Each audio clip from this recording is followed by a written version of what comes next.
Everyone has something special about them. Some can draw great masterpieces, others can look perfect without effort. Kita, a regular salaryman, has something like that. His coworkers invite him out for drinks, but Kita turns them down, citing that he has some business to attend to. Kita is your ordinary salaryman, but he often runs home the instant he is free from work, ignoring career advancement altogether. After making some preparations, he goes straight to sleep. He then awakens in another world, a place he has been dreaming of since he was very young. It is filled with swords, magic, and adventure. Such a world has always enchanted Kita. Even though he thinks it is all a dream, the sights he beholds are not something he could ever give up. He encounters Mary, an elf acquaintance of his. In this world, he is known as Kazuhiho, but only because he messed up the input. A bird named Nuzzle swoops in to eat some of Kita's breadcrumbs, which causes Mary to wonder where he gets all the delicious food from. But Kita can't say that he brings it in bento form from another world. Kita invites her to hang out at a nearby ruin, using the promise of bento. Though she denies it, the prospect of eating some good food is too enticing to pass up.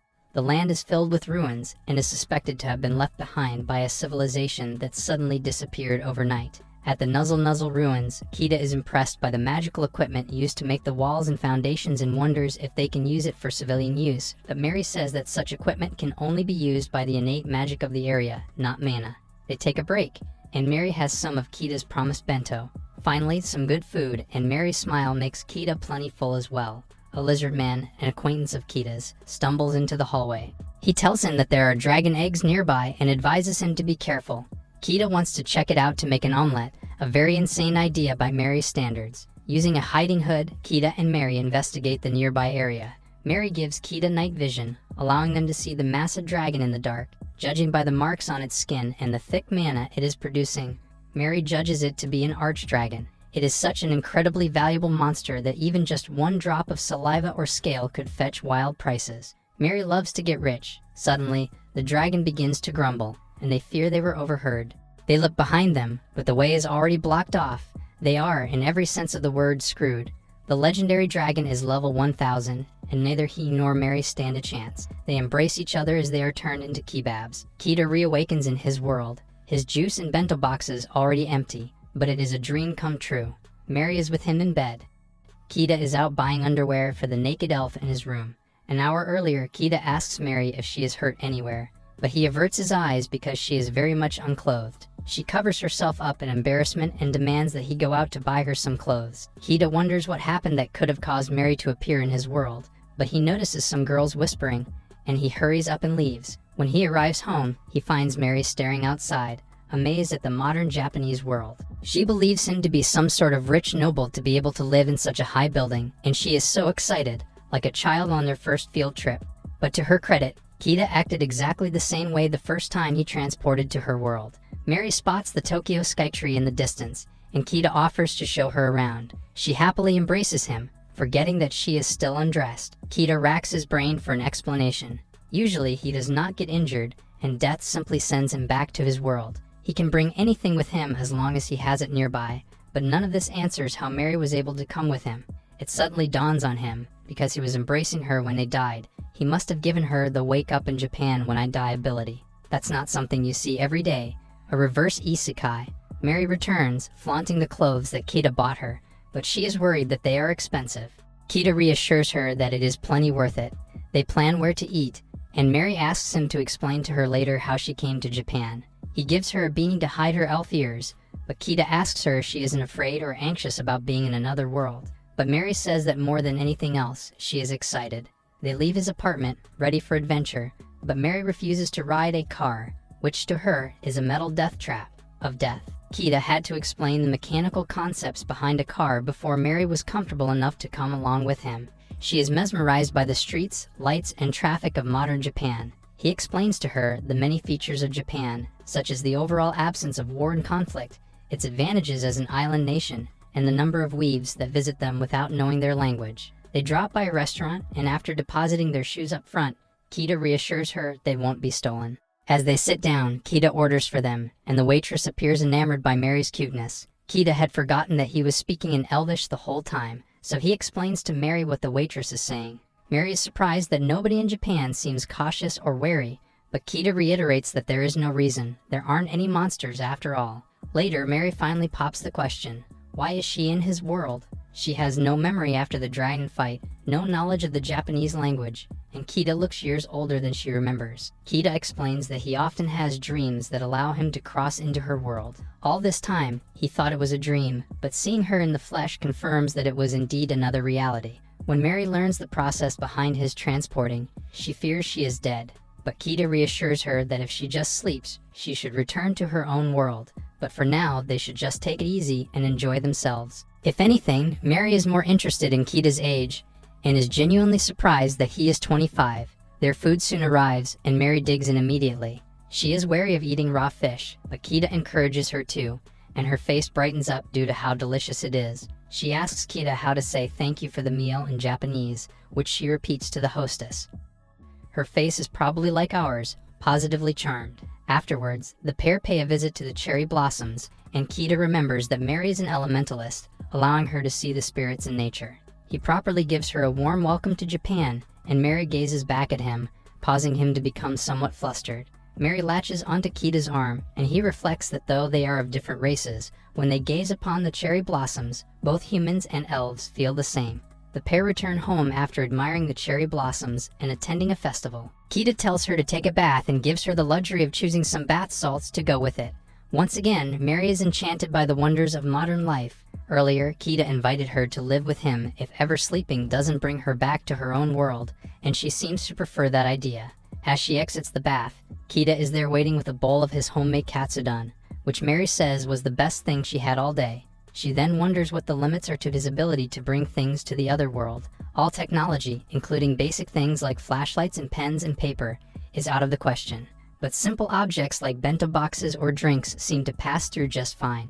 This causes Mary to suspect there is a larger person at work and wonders if Kita has a mission to accomplish. Kita never considered that before because he was just preoccupied with living out his adventure. She asks him if there is any specific trigger that sends him to the other world, but for as long as he can remember, simply sleeping does the trick. They begin discussing a far more important matter. What happens when they come back to Mary's world? They are still in the dragon's lair, so they abandon the idea of attempting to smuggle out the egg altogether.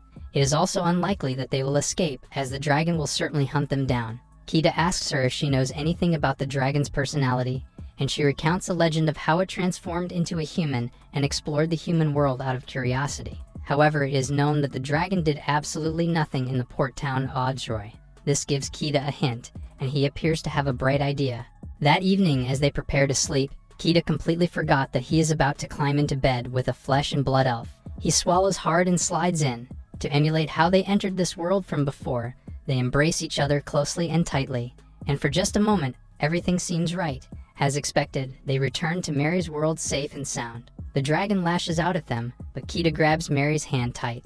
He speaks the language of dragons, and he tells it that they mean no harm. He was only here because he wanted to see their eggs. He asks her to, at the very least, let Mary go. The previous night, they banked on appealing to the dragon's maternal instincts, so he wants to show that they are not hostile. To drive this point home, he gives the dragon a gift of beer. Kita knows that Odroy is famous for its malt beer, and if the dragon spent a few days there without doing anything, the answer is clear. All it did was drink.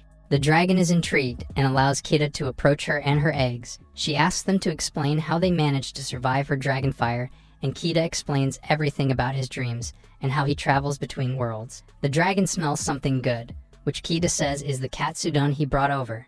Intrigued, the dragon regurgitates itself into a human form, which requires an obscene amount of magic. The dragon, now a haughty, overbearing girl, demands Kita hand over the katsudon. Kita is hesitant, but the dragon offers to give him one of her scales, and not just any scale, a scale straight from her body. Kita agrees and adds in some beer for good measure.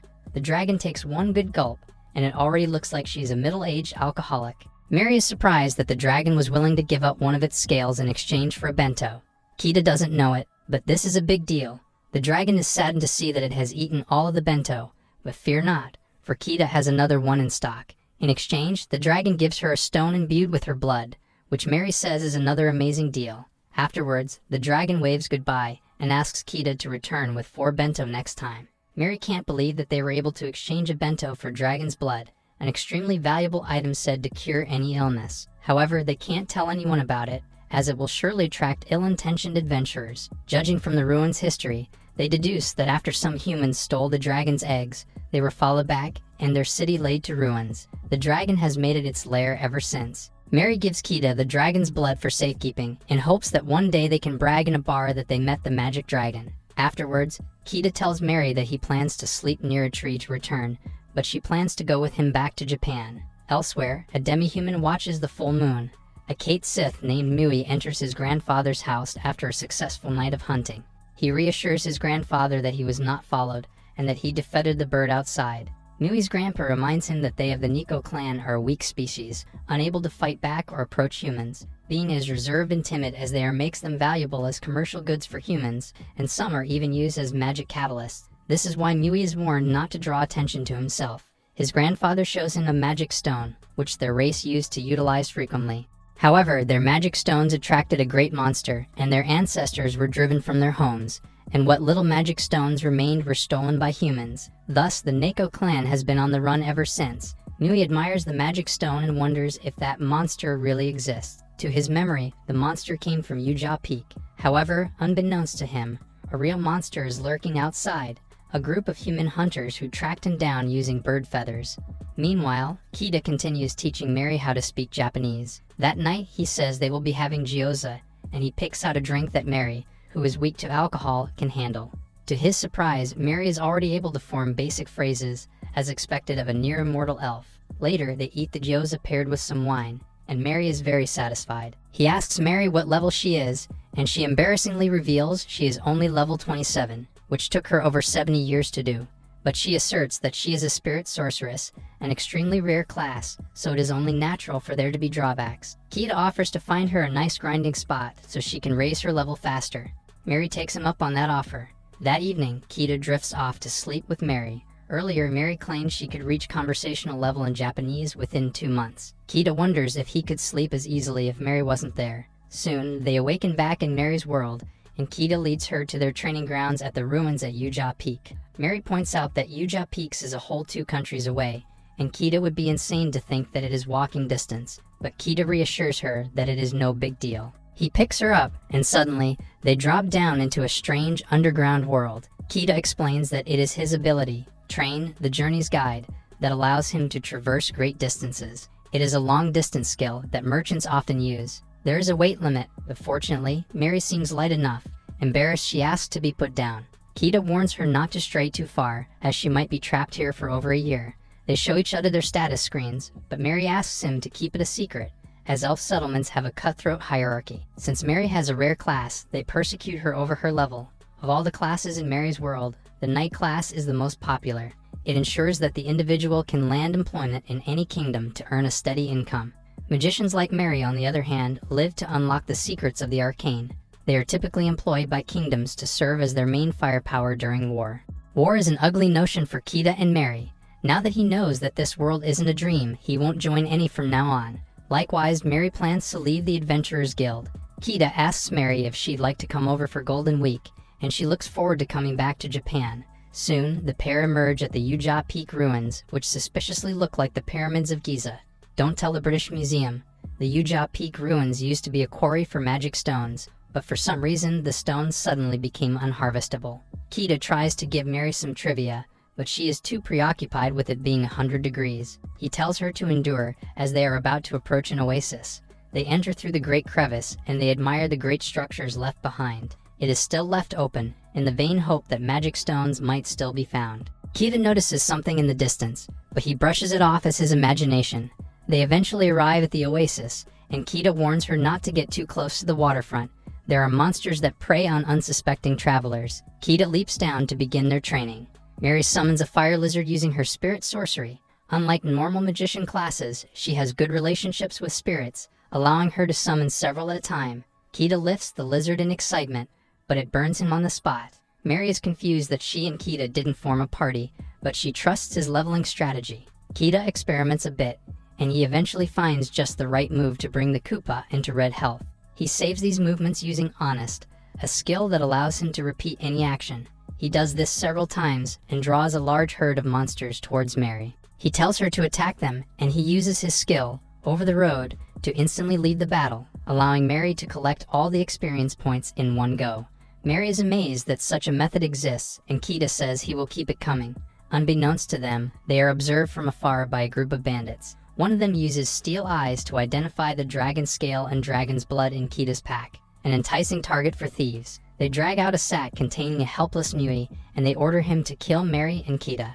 Later, Mary gained 5 levels in just a little over an hour, whereas it took her 70 years to get to level 27. She feels a bit conflicted over how trivial it all was, knowing she easily eclipsed her peers at the guild. But at the same time, she feels refreshed. She's got those hater genes. But Mary tells Kita that one day they can level up together without relying on cheese strategies. The pair take a break and have a picnic, but Kita's intuition tells him there is danger nearby. On top of a building, Mui uses a magic stone to summon a giant monster in order to attack Kita and Mary.